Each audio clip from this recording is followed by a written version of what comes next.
Hello, I'm Sixtus Johnson, and I'm here to talk to you about my experience in Cusco, Peru in June 2018. My experience was made possible by Southern Utah University and the College of Language and Philosophy, as well as SUU's Study Abroad and Global Engagement Center. I created this project for my EDGE portion of the curriculum for my undergraduate in anthropology.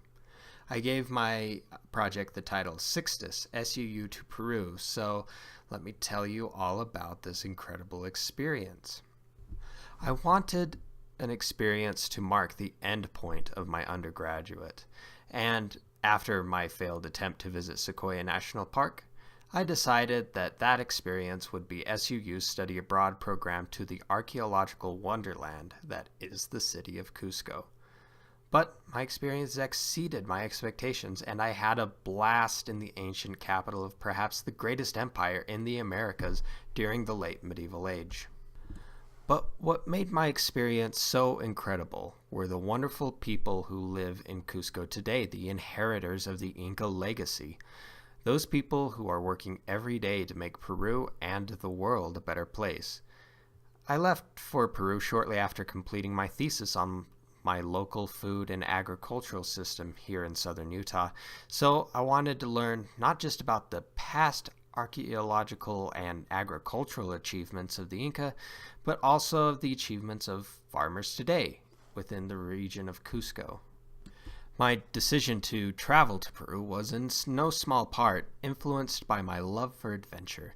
I was very nervous about my ability to communicate in Spanish, but Projector Peru provided me with some classes, and a big hand gesture usually gets the point across. The difficult hike to the site of Machu Picchu was, of course, the highlight of the trip. Machu Picchu is hard to top. And I was able to enjoy the hike with relative ease thanks to my job at the National Park Service, and here you can see my NPS pack that I hike with every day back in Utah at the top of a terrace that it nearly fell off right after this picture was taken. It was these archaeological terraces that impressed me the most.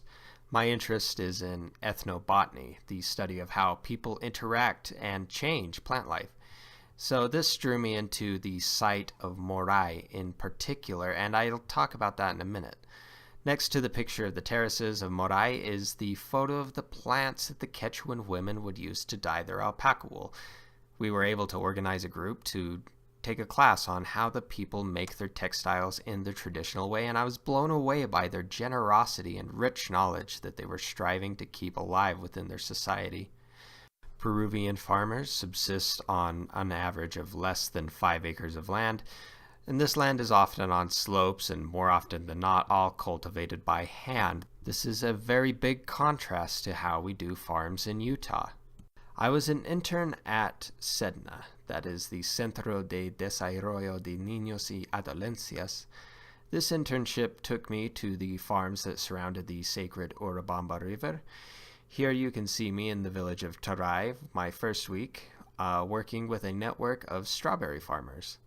The people use these greenhouses to grow a variety of crops, and this experience was incredible. The archaeological ruins at Morai were one of the most incredible and interesting places I was able to visit.